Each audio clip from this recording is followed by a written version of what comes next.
inyaya silent kuti anzi akanyenga munhu Pamasowe. Iri funny, mahora but rigani kukudza yangu zvakaitika ndezvekuti handinozoti ndosotama musical videos emakatuni visualizers manyama $10. So silent killer pane ka interview kakarwa na DJ Ola vandaka animate ka short clip kanenge kakanenge 40 seconds ndobva ndakauploada pa YouTube vakaenda viral mva handishedza vanditi mfaniro wakaipa unopusha mawo exercise vatatanga kutolinka maizi. Is it most of your songs any explicit content? Zvinyadzi maya inyaya yekuti ndo zvamunonyanyoda handika kunzwa as fans nzeve dzenyu sema fans toda kunzwa zvinyadzi hakusi kunyepa because masong acho ayanyadzira ndo amunonyanyoda ndo mahits acho because ini magospel song ndinoona kutaura kuti ndine ghetto gospel connection but from the ghetto gospel harina vanhu maka accepta ndofuka 1 2 3 songs and masong amukati accept yayo makatoma accept because of pamwe kamukadzati kari momo hanimaona.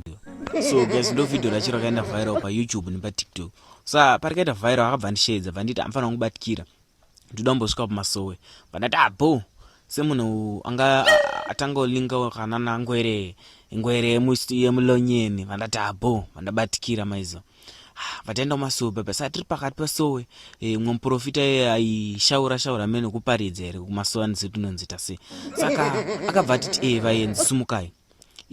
ina silent killer vatasumuka saka nguva idzodzo silent killer vatangati ko tinonzi vaenzi imba mababa vedu sei saka ngari papo vatangoseka muprofita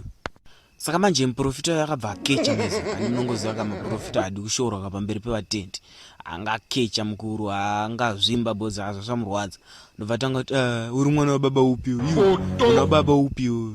baba wana mwana anobata zvinodhaka wanzere. Saka silent killer chinzwa izi manje akabva tanga kunjumu handizozita iti kunjumu ranaita iti kunjumu izvozvo munongoziva saka vanhu ngari papo manje akabva saka mungoziva vatendi kavasingamuziva vangasikatomuzivi kuti ndi silent killer kaanoita nezve vakabva vatanga tofunga kuti munhu abatwa nemweya vatanga toimbira hosana ameno music yekuchechi kwako kana varipo Pamasowe munongolivha yekomende saka nedzungu reri yemanje achinzwa vanhu akumudairira akati maybe mafans maiziva silent killer vati wesi vatanga kuimba zvachitanzi isusu takarova mabhanditi takasiya tavaudza shiti takati hamusisina kana hiti apa mukuimba muchipesana nebhiti saka uzati panguva idzodzoka nehosana ero Pamasowe papo zvazvanga discord rimwe singaiti waiti ukavhara maziso ukatanga kuteerera zvaitika waifunga kuti maybe silent killer pamwe ari kurwisana nemweya mutsvene uzati ndege ndakazokakuleta hapana pandakasiya zvinhu zvichiitika izve Mwari anotsamwira maiza saka ndakazosvika ndabata silent killer vandati asawira achigara pasi sawira chisiya muprofita ape vanhu tsanangudzo saka muprofita yakabva atanga kuramba achipa vanhu tsanangudzo so kwapera kanguva maiza papaya akabva azoti totenda Mwari wemvura nevhu kuvarimi mumazuva mashanu anotevera dyarai fodya nokuti anozodyara fodya mazuva mashanu apfuura haiite inotsva saka panguva idzodzo silent killer abva asumuka mazano vati Mwari hadi fodya nokuti inodhaka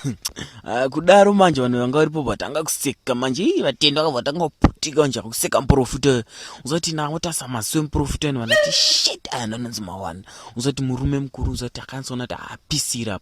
apa manje akushaya kuti ovharavhara achiti chii ari kuzama kufunga but zvekuramba kubalansa uzati akangonyarara so akavhara muromo uzati malips achitamba so but zvichiramba kubuda apa pakashata ndatiwe saka vanhu ari pakuseka kudaro silent killer akabva munongomuziva kazvemafanzi ndo zvake akabva ati komfu vati ngwere yemulonyeni ushaime munongoziva zvake vanhu vati ndobvaona kuti panapa vanhu vatenda vachicha kuitika ndobva ati konhaya mani handi imimi hamuzive zvese zvinochiitika Pamasowe vanhu vadaira kuti saka vanhu vatovhura nzeva vachiti murume agaro nemweya here akuda kuvhura vanhu ndobvati konaimi ko kapu kapu yesimbi mubato wayo uri kuright here kana kuti uri kuleft uzoti ndege ndangobata shaya ndakati hoi kana madrugs chindachaenda nawo panguva dzidzo ndangosiya vatenda vachiseka bhozi anga kuwanyanyira mafanisi acho saka ini vanhu ati rega ndimbotsauka izo sezvo Pamasowe pasina mateledzi nandaenda kusango ndakatota 15 minutes ndiri kusango mazi ndandangoitawo mangu madhiri musazozvitsvaga ndaita nezve saka guys don't forget to subscribe like this video maiziva kuti mamwe videos ari kuuya manyama zvotipawo simba rokugadzira mamwe staff manyama saka manje ndakabva ndadzokera Pamasowe pepe inini ndangosvikira silent killer ari kumberi nepostori vachitaudzana vari 2 vatendi vakanyarira disease inini semunhu anga asikazivi zvekufamba sei ndangosvika ndagara pasi pandabadza foni yangu ndatanga kurekodha zvavaitaura izvo akabatira mutaura muzoti ndezvekunyeba komulunduko wakazukwa wakatsvukutswa wakaguka pachiruka vanhu vachivamwe vachibukwa imi mukuti chiko baba zvendendende zvakutaura zvinebasa baba indiri wereshendi zvorechi izvo zvapazina zvazvinoreva izvo baba unjairira baba imi musatotaura zvenhendende imi muri mukupromota nhendende aiwa inini ndotogara nevanhu vacho vanotorova izvo vanorova izvozvo masupplier masalapa tinawo futi saka manje muprofita nasilent killer akabva tangaramba vachidhisana pamberi pavatenda vachikumvurana pamberi pavatenda vaziva vachipinda napersonal saka ndakazonzwa silent killer ngoti maya ukona iwe ndokufumura handiti iwe usati wavhura sowe rinori hati ndiwe wokumboudza umwe mudhinda mubata kuti hanzi mai manje unonge wamucid nokuti wanga unakira nedoro rake usati nangoona mupostori achipererwa usachibata muromo so